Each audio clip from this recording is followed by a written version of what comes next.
with that, let me introduce our guest.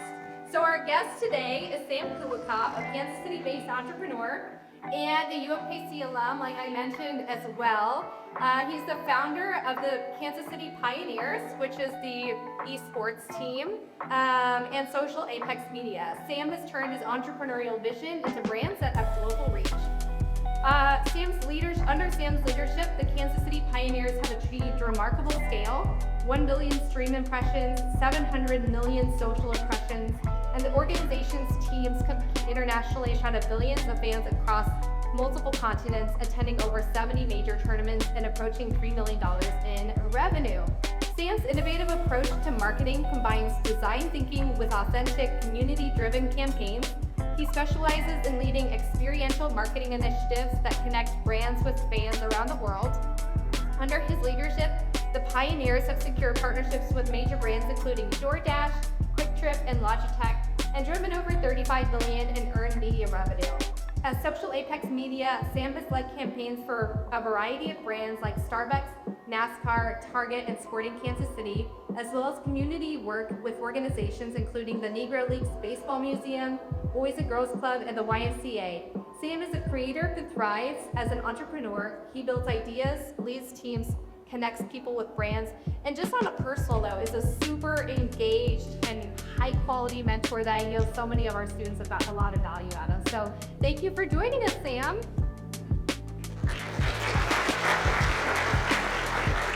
Thanks, everybody. So before I start, I wanted to see by show of hands, because I know there's a lot of business students here and entrepreneurship students. So first, who in here is actually interested in being an entrepreneur? Okay, cool. And then the rest of you, I'm assuming, are wanting to be an entrepreneur, right? Working inside of a business. Yeah?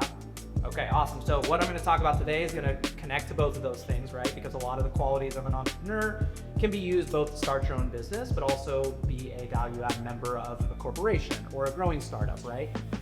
And so that's one of the big things that we want to talk about today is demystifying all of the qualities of what makes someone an entrepreneur and how, the different things that we need to think about when we're actually trying to get out of college, going into our career, making our own jobs, creating businesses, or making an impact at an organization. So to do that, my goal today is to try and demystify what it looks like to leave school, to leave college, and go get a job, regardless of your age, regardless of where you're from, whether it's starting a business or it's going into an organization with the hopes of starting a business later or working inside of that business and climbing a ladder. So a lot of what we see online and content around social media and entrepreneurship and building your own business, a lot of times, as we can all agree, it's very flashy. There's a lot of different, fluff out there, and it oftentimes seems like people are just making money hand over fist doing, nothing, sitting on a beach. Well, I'm here to tell you that that doesn't exist. Maybe for like 4 people, but in general, most of it's a lot harder than people like to make it seem. And so today I'm going to talk about my journey from where I started and how I got here, and in hopes to, really give you guys a little bit of an insight into what it looks like to be a real business person. And the spoiler alert is like, it's just a regular person that's going after stuff that they love, right? So that's where I'm going to start, and then I'll open it up to questions afterwards, and anyone can ask me anything, okay? So I started here in Overland Park. That's where I grew up. I went to Shawnee Mission South. I was a theater kid. I was a music kid, loved the arts, loved history, loved so many different, of the humanities. And when I was going into school and going into college, I realized that I might not be able to do art for a living or do history for a living. I might need to get into business. So I was kind of unsure of where I was going to go in my life. So I went to KU for the first 2 years of my collegiate career. And after the second year, I really realized, wow, I want to get into the city of Kansas City. I felt like I was having a great time in Lawrence, but I wanted to get to a place where I felt like I was actually connected to different businesses, different people that were, going to build a better life for themselves, right? I had plenty of the wheel pizza and all that, so I was ready to come over to the Kansas City area. So when I moved here, this is where the story really starts. I think it's really valuable to share. And obviously I'm going to be very vulnerable because I think it's very valuable for you all to understand what it actually looks like. So when I moved from KU to Kansas City, I knew nobody. I had my mom and my dad and some of my friends, but I legitimately had no one that I knew in the industry of marketing, music, culture, nothing. Not a single person other than, I didn't even know my professors yet. And I remember a conversation I had with my dad at the time, and I said, hey, what do I do? Like, I'm moving into the city, I don't know anybody, but I'm going to try and meet new people. How do I do that? Like, what do I need to do? And he said, you got to start one person at a time, building your network. And so when I moved to Kansas City when I was, 20 years old, 19 years old, this was back in 2016, I quite literally didn't know a single person. And I did know that I loved music, I loved the arts. I had no background in marketing, no background in anything of note when it comes to entrepreneurship or marketing at all. I just liked creative things in general. And so I felt a little bit lost, right? Like I know a lot of you are probably searching for your passion, searching for something that makes sense to you that you want to spend the rest of your life on, which is like very daunting at times. And so when I moved to Kansas City, I just started out by, getting into the music space. So I didn't have any really background in it, but I bought, my laptop, and I was starting to work on music, starting to make some beats in my dorm room, stuff like that. I ended up connecting with a recording studio in downtown Kansas City, in Midtown, and just started networking and connecting with people, and just literally started using that as my foundation. This was an unpaid internship. I was just making music in the after hours, working on marketing stuff at the same time. Again, knew nothing about anything.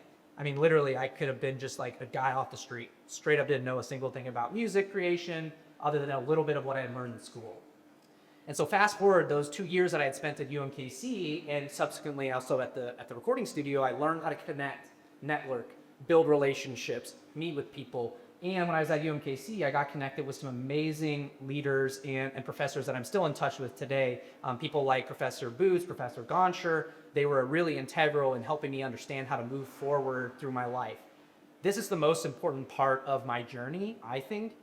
When I was in college, I was building ideas when I was in eScholars. I have some fellow eScholars here that were going through the journey with me. I literally did not know what the hell I was doing. I did not do things that I thought would work. I just did enough to feel like I was participating. I didn't know what kind of business was going to make money. I was 19, 20. I didn't know anything about what I was doing, but the skills that I was building during eScholars, which is now RDA, was learning how to problem solve, critical think, work through problems, work through ideas. The concept I had when I was at eScholars RVA was a nonprofit focused on helping kids in Kansas City, Missouri and Kansas City, Kansas get connected to jobs and careers and scholarships in the arts. I left school and I didn't actually do much of that because when I graduated, I was like, wait, I have to get a real job, right? So I was like, hey, this nonprofit stuff is cool, but probably need to do something that's going to make some money. I got rent and, I'm an adult now, or so they say, so I should try to get that done. And so as I came to the end of my journey as a collegiate student, this was March of my last year of 2018. Again, having no experience, never picked up a camera, never used Adobe, never used any software to edit anything other than I made beats and made some music, right? In March of 2018, I connected with a friend of mine from high school and we decided that we were going to start a marketing company, and we did. And it took us a couple months and we launched right when I graduated with no clients yet. And within a couple months from then, in the summer, we landed our first gig. It was a small gig, but it was something and it was modest, but it made it happen for us. And it started this journey where I was able to work, and I talked about this last year, I worked a part-time job and I was trying to grow my own business, right? It's not glamorous. Like, it's not about being the flashy Instagram TikToker when you're starting your business out. Again, that's fake. It just is. And anyone who's trying to sell you that online, they're just trying to sell themselves and they're trying to sell you into their grift in general, most of the time, right? So, and I needed to focus on building. And so in that first year, I worked a part-time job, worked with my dad, worked some random, part-time gigs. Like, you think I thought I was some cool dude that was like this entrepreneur? No, I did not think I was cool at all. I was just trying to figure it out, trying to make enough money to pay my rent, trying to make enough money to make my parents realize I was doing something worthwhile at all. And so through that journey, through those years of building that business, we got into the agency. I took my music, knowledge of editing beats, and I translated that to editing video from some promotion, some internal motivation from my friends over here that I work with every day. I ended up buying a camera, put it on a credit card, wouldn't suggest didn't even know how to use it, just bought it. My parents loved that. And then I just taught myself. And I spent every single day inundating myself with YouTube, with networking, with connections, with meeting with people, and letting my passion lead first. Because I knew that I didn't yet have a lot to offer other than my interest and my passion, right? And so a lot of you all sitting here, you might have budding ideas, or you might have businesses you're already starting, but even if you don't, that has no connection to your value or your worth whatsoever, because the ideas will come and go. The skills will come and go, but who you are as a person, that's what informs where your business or where you will go in your life. And so I really wanted to lift that forward. And the way that I grew my business to start was literally just networking and meeting people. I think it's a really underrated thing that everyone talks about. You got to network. But I got my first big contract because I met someone who introduced me to someone who then introduced me to an agency, right? So I got our first deal with a big agency in town in our first year, right? And that was through a networking, connection, right? And then just constantly meeting with people, doing free work, doing the stuff I didn't want to do, doing stuff that was hard, learning how to use all these different Adobe software, spending money for something that I could have spent on, something totally else. I could have gotten a Chipotle burrito, but instead I'm spending it on my Adobe Premiere subscription that I don't even know how to use, right?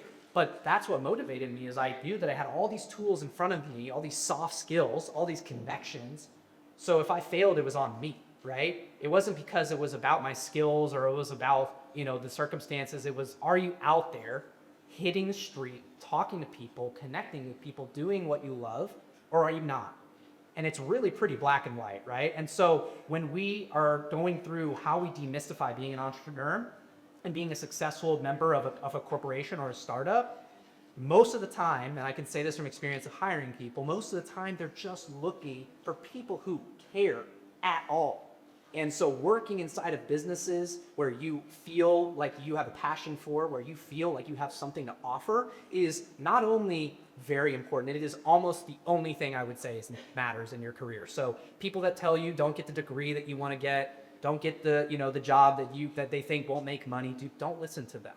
If you love something, you will find a way how to make money in it. There's plenty of people making money selling Zippos and toilet seat lids. Like, you can make money doing what you love, right?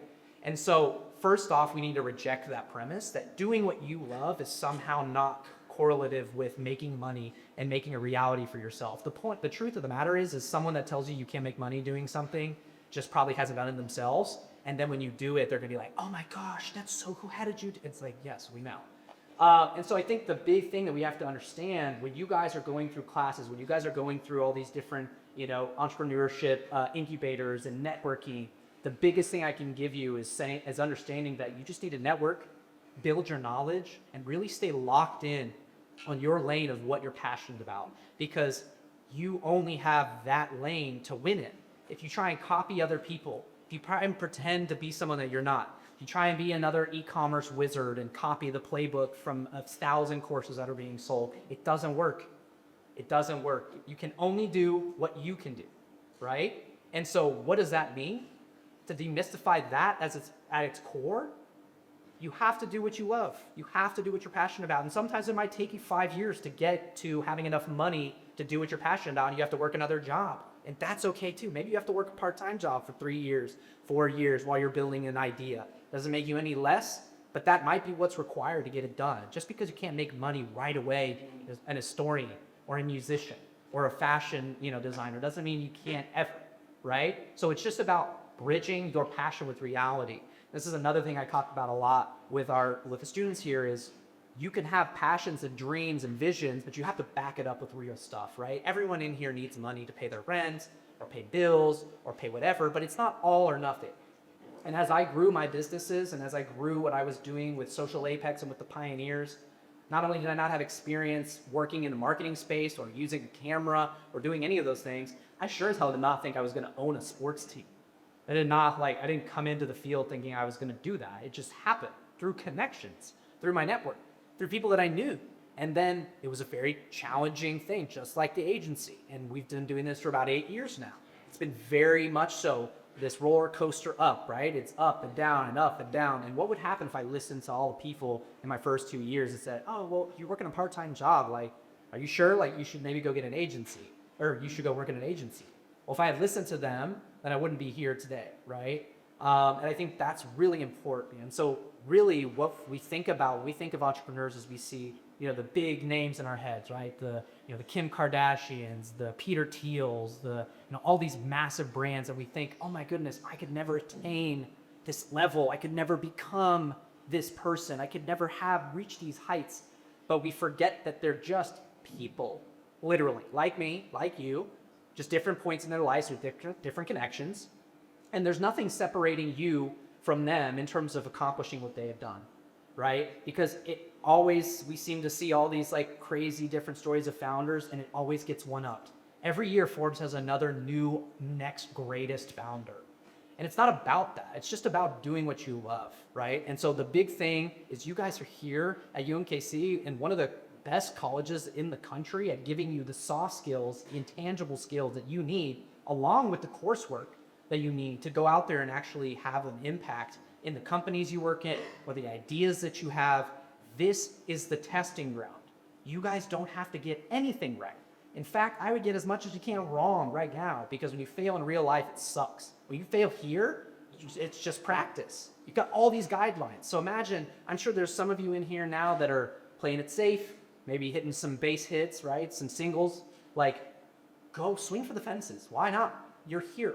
You're already in the top echelon of students in the country and the world by being at a university, let alone being an R1 certified institution that teaches entrepreneurship in a city that is like highly entrepreneurial, right? And so if you don't take advantage of connecting to your professors, connecting to things like RVA, connecting to the different people here, like you're missing out. And you guys are spending your hard-earned money to be here today and to be here overall. Why would you not take advantage of all these resources? Why would you not stay that extra hour to get that mentorship from a professor? Why would you not ask more questions?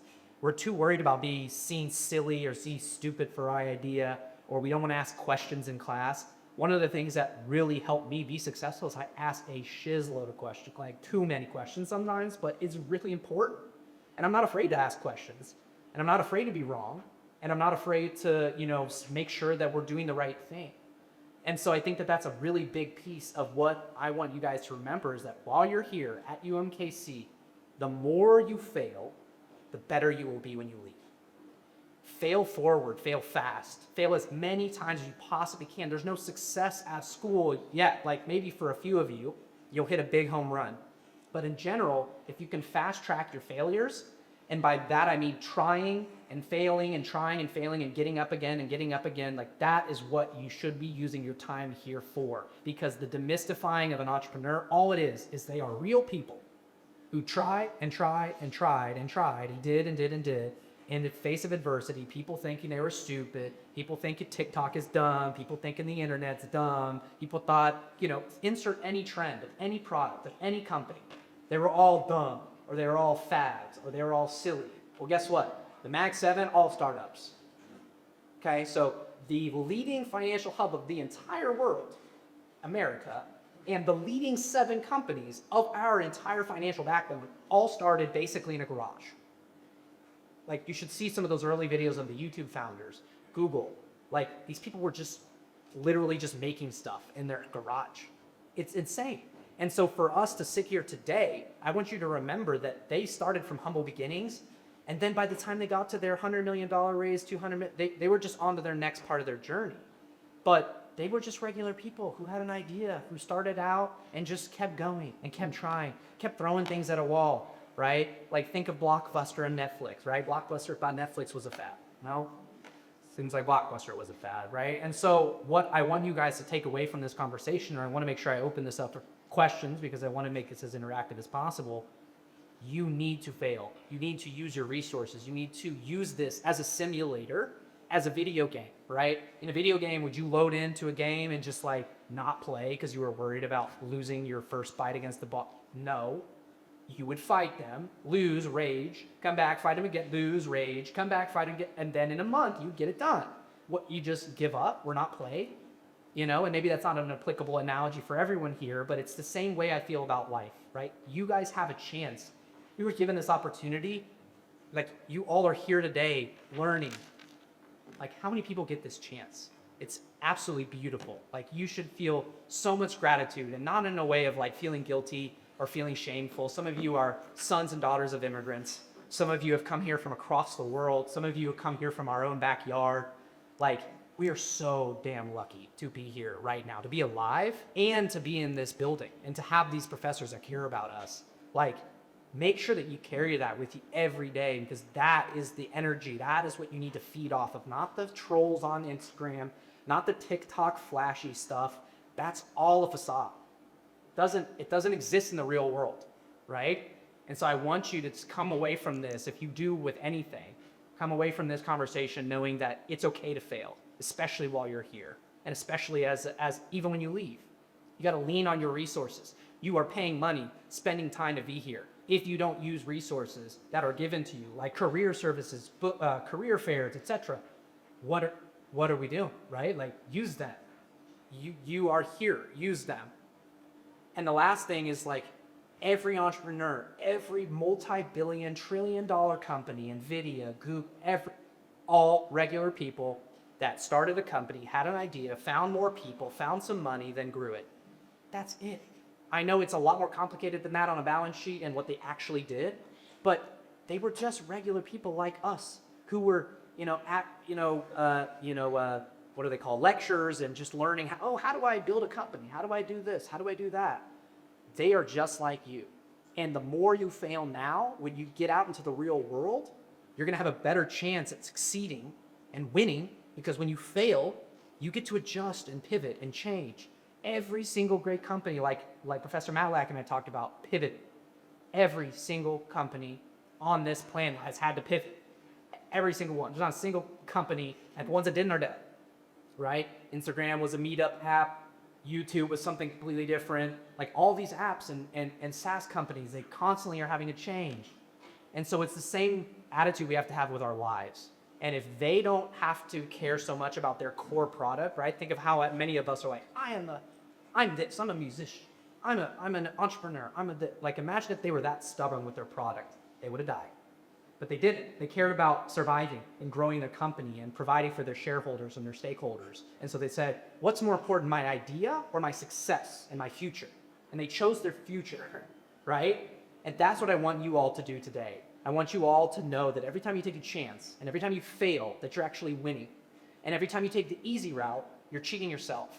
And this isn't some rah-rah stuff to get you hyped up. Like, this is just the real meat and bone. Like, this is what life is. And this is what life is in the personal world, in the professional world. And the more that you can go out there and make an impact and doing things that you love, the more that you're going to have to benefit from your professional life, your personal life, your friends, your family.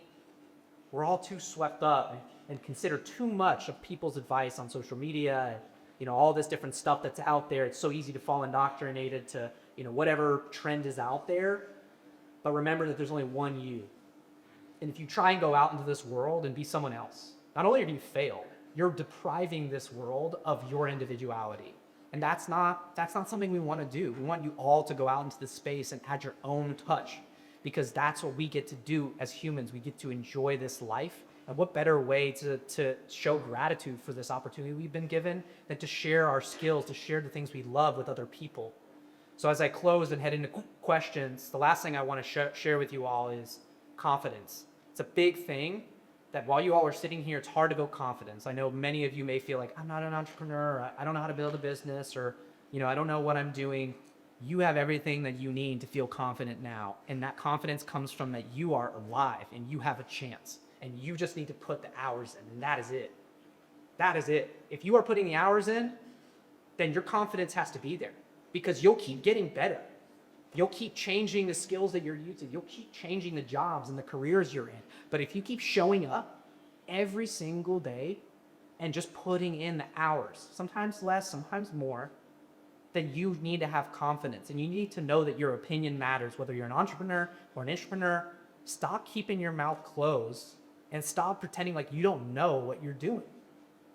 If you don't know what you're doing, it means you just need to work harder. But all of you in here, I don't even know most of, but you all have something to offer. You just need to dig in deep, figure out what you love, and put the hours in. Thank you.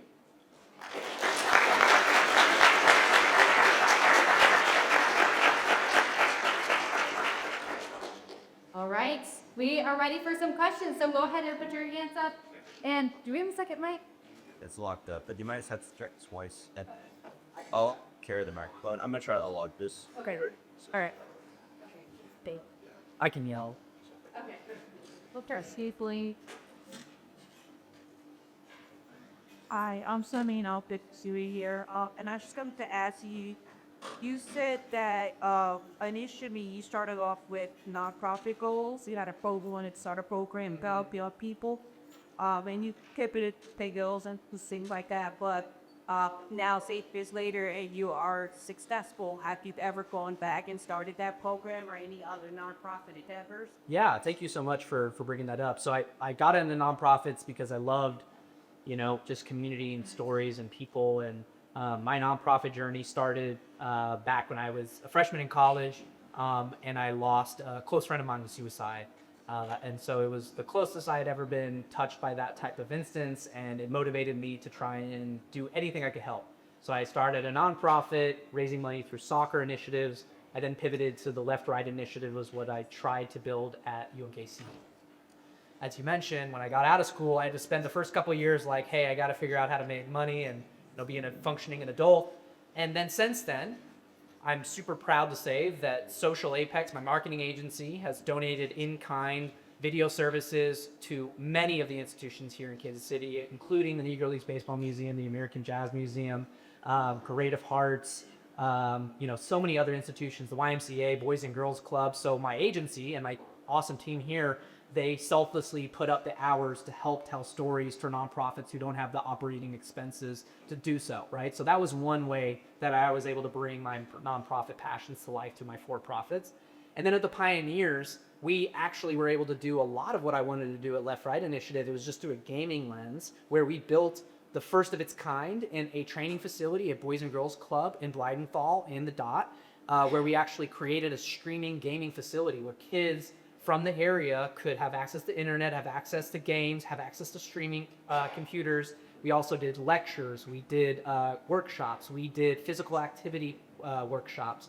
We brought the kids out, to do boot camps, we did tournaments. So a lot of what we're focused on the Pioneer side is STEM and STEAM oriented, but it's very much so connected to my nonprofit world. And I haven't gotten back to starting and reigniting that nonprofit, but frankly, through my for-profits, I'm able to have a much broader impact than I even would have previously, because I have, a lot of different things I can do. I mean, we work with a lot of sports teams here, so we brought out kids from Boys and Girls Club to Gamer Night at the K when we did that with the Royals, and it just allows me to be very flexible in how I'm able to engage kids and try and help them in any way I possibly can. So, yeah, thank you.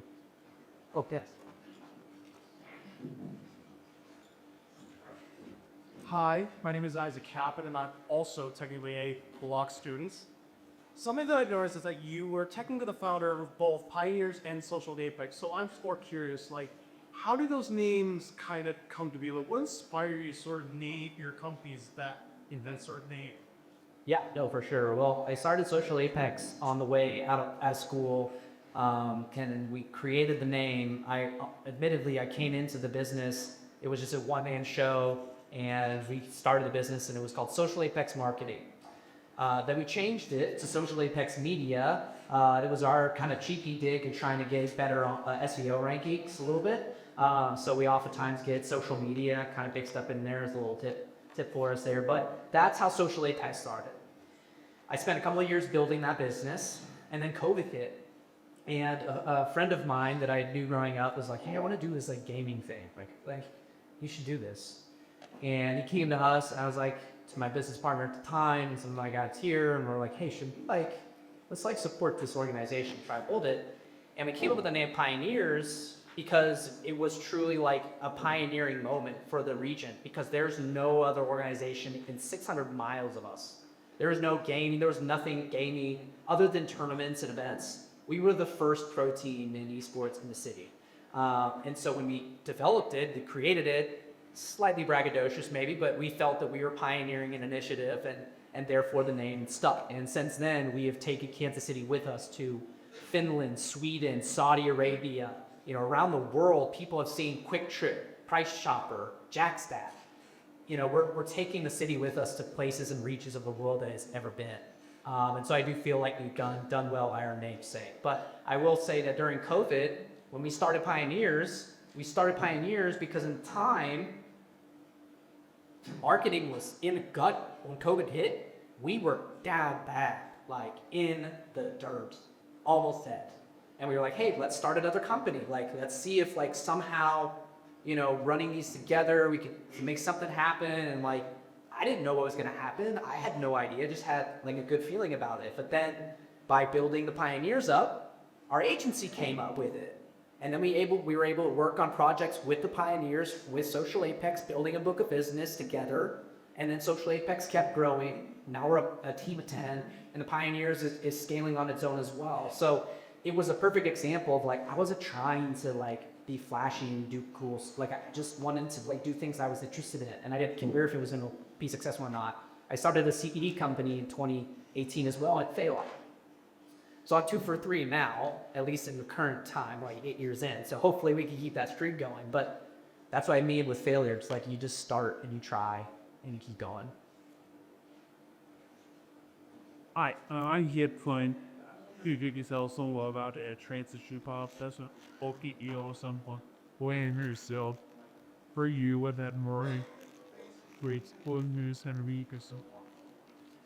Yeah, Phil, the bear cap is a great question and super secret work because, again, we all think it's all or nothing. We all think, oh, I need to have the perfect business plan or it's gotta be perfect and pretty and otherwise I can't do it. So for those of us that are, you know, you might be working a full-time job or a part-time job, whether it's full-time or part-time, you gotta carve out more time after that to be working on your business. And this process is very simple in my mind, and you have to like modify the numbers so it makes sense for your life. But what I did was I was like, hey, I'm a part-time job with my dad, and I'm doing some other part-time jobs over here. If I can make $1,000 a month on my side, then I can go part-time. If I make 2,000, I can start scaling it down. And so I attached monetary goals, so I knew that when I hit X amount of money a month, I can quit. Now, obviously, some of us have children, some of us have houses, some of us have to have savings, right? So there's things in there that you're aware of and be cognizant of. Of course, I was 21, so I didn't have much of any responsibilities. But that's how I did it. And so some jobs, you know, you may have to give them a notice. You may have to do different things. You know, there may be a process for scaling out. Like you may have to go from full-time to nothing, or you may not be able to go part-time.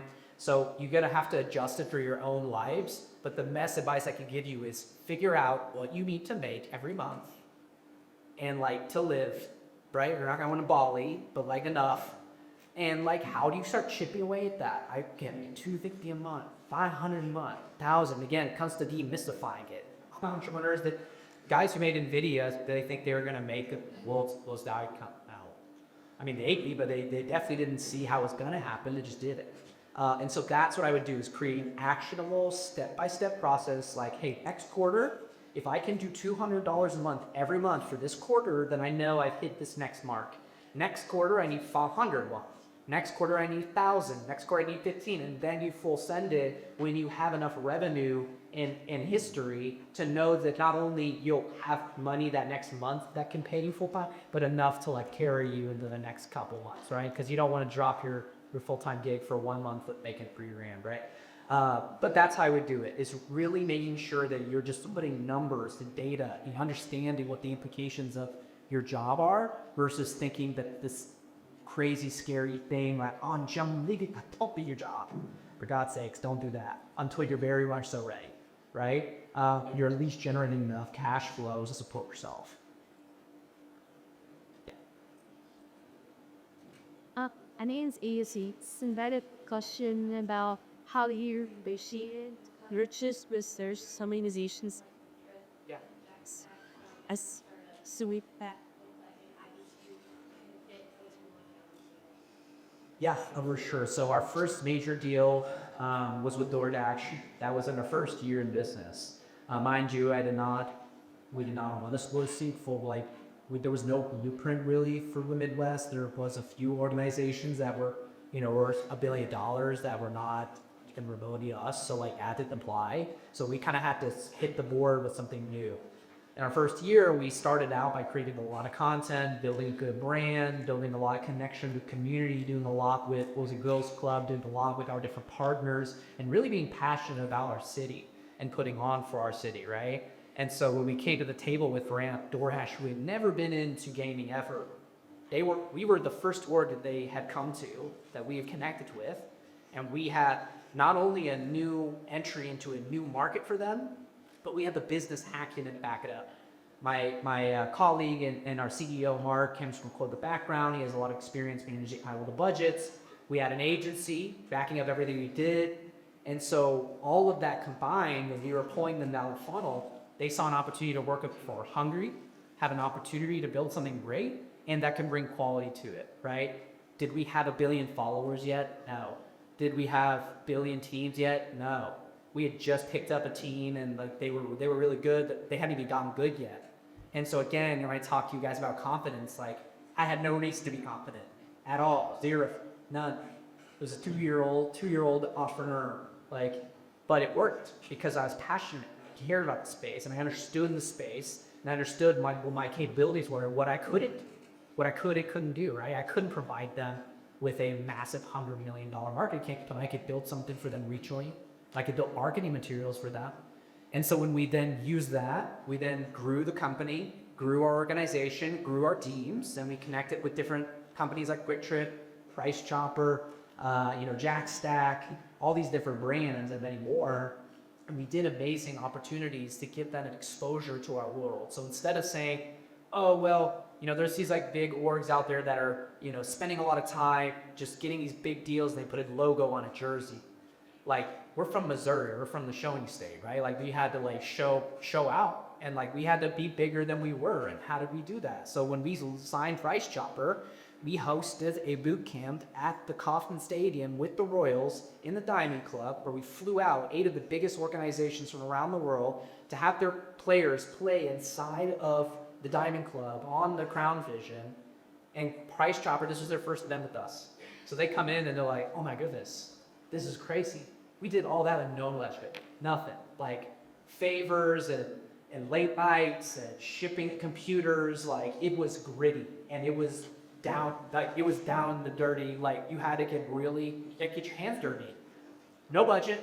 And that led to a continuation of a partnership with Price Chopper for many years. They just signed a 3-year deal with us a few years ago, right? And so we built that with our bare hands. It wasn't some flashy, crazy, cool projects that like we went to the Royals, we built a relationship step by step by step by step. We had a little bit of relationships here and there, and we were like, let's do this event. And like through just grit and determination, we hosted the event. We figured out a way to hit business out of it for our partners.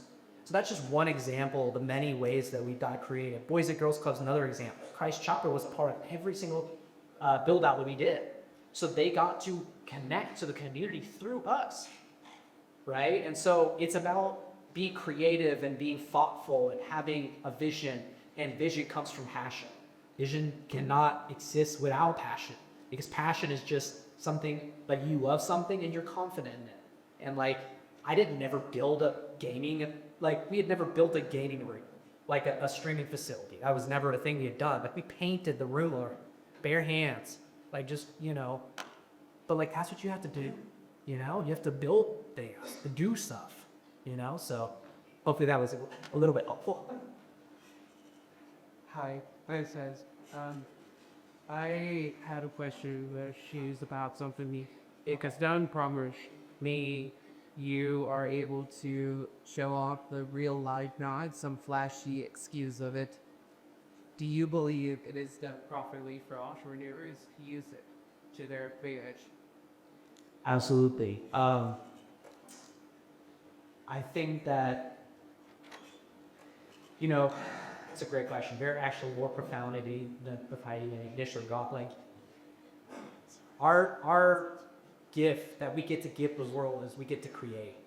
We get to build things. There's no other like group of animals that get to like think of something and build it. It's insane. We get to create things in our minds, bringing them into the world. Like, there's like, atom colliders over in CERN. Like, these are things that should not exist, and we built them.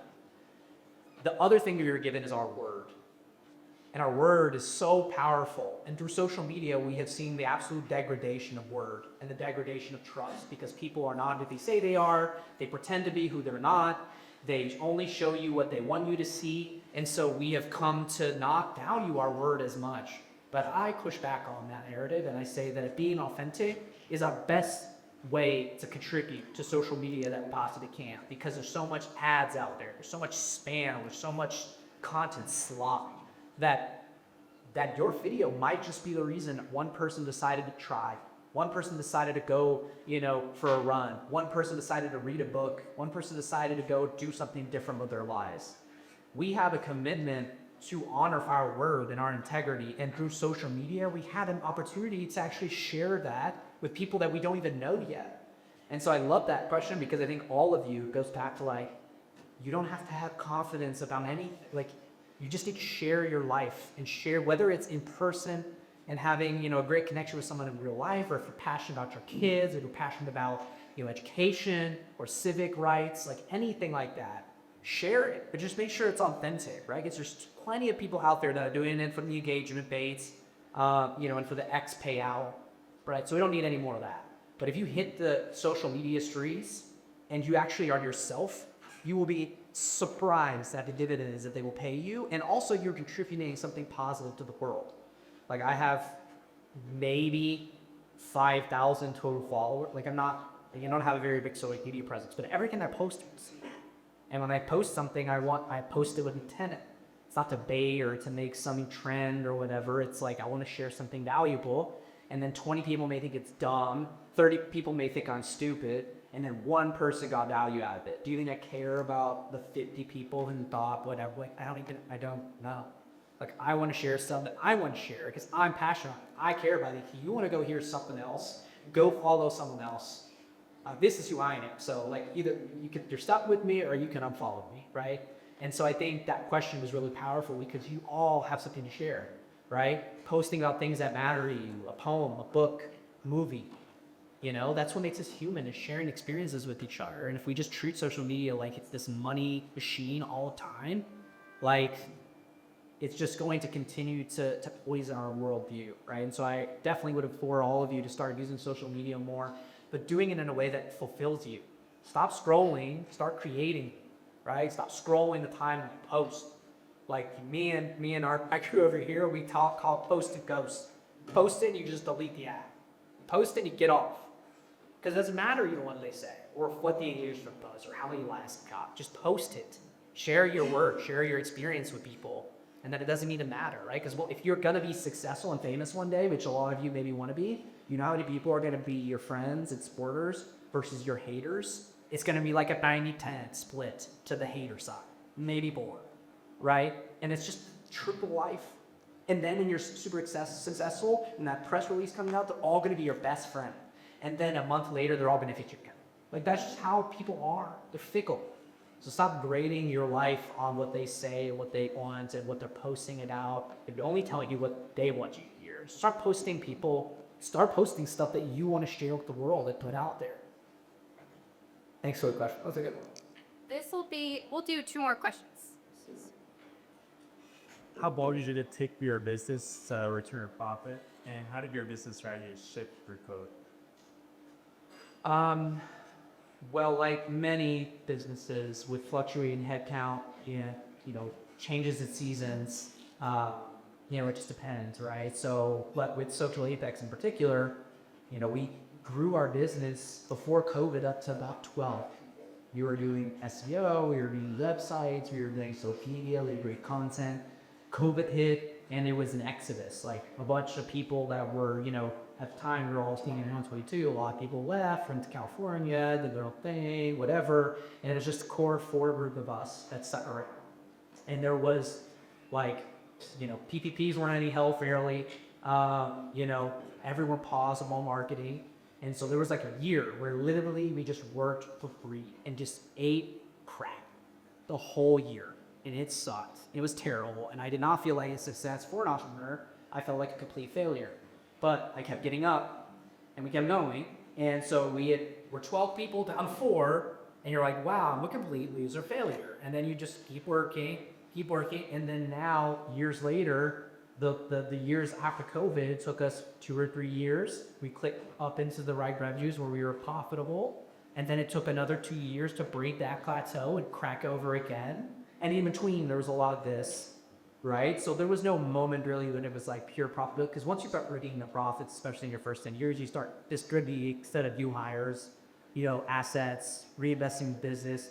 We're not profitable really because everything goes back into the company, right? So everything you make goes to our team or goes back into the company. And it's because they believe in the long term. So that's really how I'd say it. Like for the pioneers, it's very similar, right? You get some years where you have tons of cash flow. One year where it's a little harder. Next year it's great again. There is no even if you hit profits, if you got investors or staff, you have to keep growing out of what? So I know it's a little bit of a roundabout answer, but it took us about, I would say to shorten it, 4 years to get to a place where I was like, yes, this is solid. Feel good about this, at least for now, right? And it took till probably about 6, 7 years into me to be like, okay, this is a business that's real and that might be able to do something and survive 10 years. And now we're 8, 9 years in, nothing like, okay, I feel really pretty solid out this thing. Once I hit 10, I think I'm gonna be like, all right, we're good. So I think that 2 to 3 year mark is a really good moment, whether you're hitting profitability, whether you just feel good about the company, that 2 to 3 year mark is a good place to reflect and say, hey, have I hit some of my goals yet? Is this a legitimate business? So hopefully that was helpful. Thank you. My name is Janelle Lester. I'm a business major.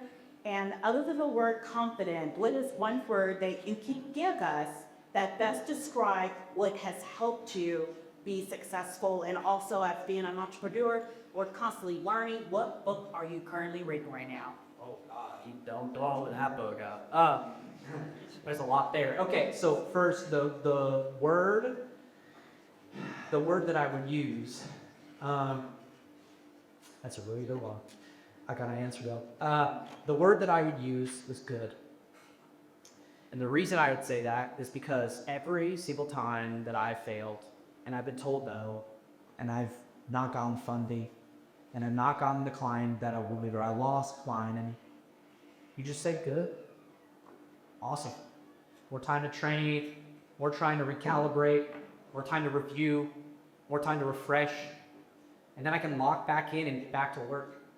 And so that's what I really live. What I'm preaching to you, I live it every day. We live it every day. When there's a no, good. This is a page from a book that some of you may know from Jocko. He's a very famous business leader in the community, but his YouTube video says the exact same thing, which is you get that job you wanted to. Didn't get that raise, good. You didn't get that promotion, good. Because it's not about you get the job and now all of a sudden everything's dope. No, you're always going to be hungry. So stop pretending the next thing is the next thing and then you're done. No, you're never done. The billionaires are never done. I'm retired, I go back to it. So you fail, you lose, and you fall down. Good. Just get back up and go back after it. There's too many people out there that don't even get a chance. They don't even get a chance to sit in this room. They don't even get a chance to be at a team. And we're over here worried about single failure, worried about being told no once, worried about, a challenging year, when there's people that walk 10 miles to the school. Good. Every failure is a blessing. And I wish to get more of that. And the only thing I can do is prepare, make sure that my family is secure, my financial health is secure, so I can take losses and yet it doesn't take me out, right? So that takes humbleness. So I think the best book that I would, suggest, I'm an avid reader, so there's a lot, but my favorite book for right now, if based on what we were talking about in the context of that, is called Can It Hurt Me by Data Guys. Business book, but it's more professional development than personal development, but it's a lot of what I've been sharing with you guys today. Just getting after it and just not letting the world beat you down. It's hard out there, but we have a really good chance. We live in an amazing place in the city. We live in an amazing country. There's a lot of bad stuff that happens in our country, around the world. That's okay. We can't solve every problem. We can't do everything for everyone, but we can respect ourselves, believe in ourselves, and know that if we had better chances to help people down the line, that's going to come from our hard work and building ourselves up into the person you want to be, so that when we leave this place, when we go into our careers, that we have something to offer others. And so that's the big thing is like, people, they can't hurt you with their words. They don't know you. They don't know who you are. They don't know what you've been through. And they're going through the same shit or worse. So their word, whether it's on social media or in your emails or in your messages or your parents or your friends, they say, can't do it. I can't do it. This is stupid. This is silly. They don't know what they're talking about. You're the only one that knows what's inside of you. But if you don't take those time to put the hours in to actualize it and create instead of consume, then why would they believe you? If it doesn't exist, why would they? So it's not about proving them wrong to spite them. It's about doing it because you love it. And they'll be proven wrong regardless, but it doesn't even matter, right? It's about doing things that you love. That's just the beautiful part of life is we get to do that. And we don't have to worry about what people think. We can block them. Insta-block. Kick them out, right? So that's a really important book that I think a lot of people get a lot of value out of. Thank you. All right, thank you so much, Sam.